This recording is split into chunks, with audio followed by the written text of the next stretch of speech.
gitna ng ating bansa kung saan ang lupa ay nagbigay ng buhay, naroon ang mga taong nagtatrabaho gamit ang kanilang mga kamay upang pakainin ang ating bayan. Sila ang mga magsasaka, ang mga tagapagbantay ng ating kabundukan, ang mga guro ng ating mundo.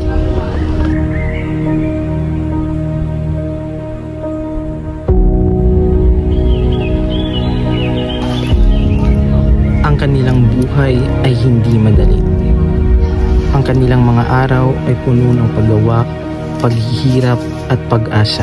Ngunit sa kanilang mga kamay, hinuhubog nila ang mga buto tungo sa mga prutas, inaalagaan ang mga pananim tungo sa mga ani, at inaalagaan ang mga hayop tungo sa mga karne.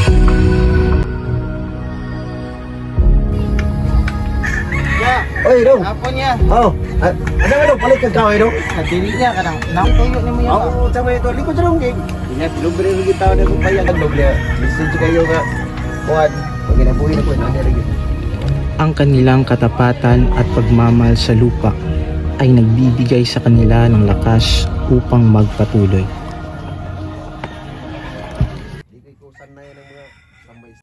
Pwede nimo isulti sa amo aya kung unsa imong experience as magsasaka. Sige, ako istorya din nyo sa akong pagkabata, lisod jud ang pagkuan, agi na ko kay gikan ko sa kapobre ba. Nangguna, kanang mga, basta pinubre lang gani, ngahoy, nani, pagkakipigya lang, na paradyo magkakaon lang gid ba.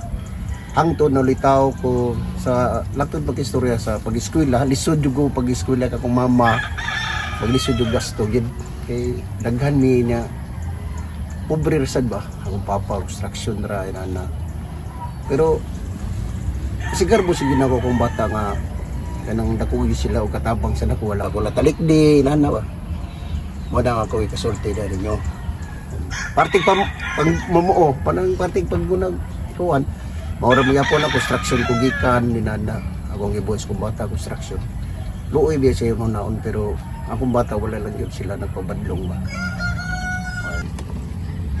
Sa pagpangahoy nimo ya pila man sad imong mahalin ana nga mga kahoy. Dipindi rin sa nay panahon nga mo palit kasi panahon wa luis biya kayo kay nagatang ko kanang dunay mo palit jud nga dili sa kanunay nga dunay mo palit basta panginabuhi sa pobre lisod jud dili gid ang sundon ang wagi doon sa mga gini kuan sa mga ginikanan mas mahigit nga sundon jud kaya antura maghagtod sa kuan humalang ng mga anak maruhay sa din yung ginikanan.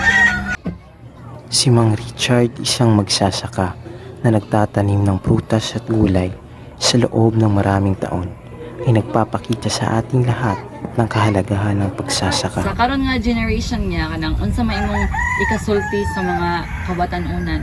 Sa ako lang nga side ako ikasulti sa mga batanon naman yun na ganang mga ano kanang bisyo-bisyo, inom, droga, mga inana. Pero sa ako lang aside, no, bata pa na ko. Dili gid angay nga magsunod ta ng inana mga kung mo na makawagtang sa hinahon ito sa pag-eskwela.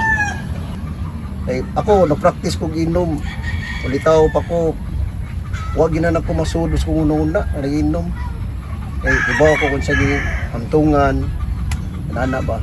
Nya moray akong payo sa mga bata karon nga mas maayod nga maningkamot hangtod nga humandod sila sa pag-eskwela pati guys amara na mo naway kuha mo ninyo sara ko kamumuog sara ko mangahoy ragog ko bigyan ako buhi ipabon sa mga buhi kanding baka na napaiti nga moray mong paan pangonsumo nimo lahi jud kaysa karon mga mga bata karon mga litaw karon nga aron yung eskwela na yung ginikanan nga makagasto paningkamot yun nga mahumay yun dili lang yun ingon nga basta lang nga anara ba Mga din mo ba kaya?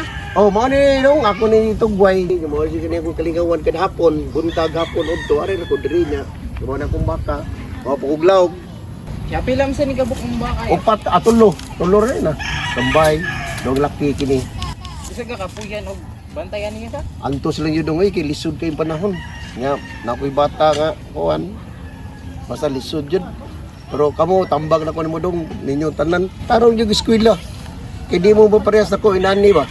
Gunit baka, kahoy, payag o pamhuman. Mo na niya akong pagkinabuhi dyan. Ang mga magsasaka, ang mga tagapagbantay ng ating mga kabundukan, ang mga guro ng ating mundo.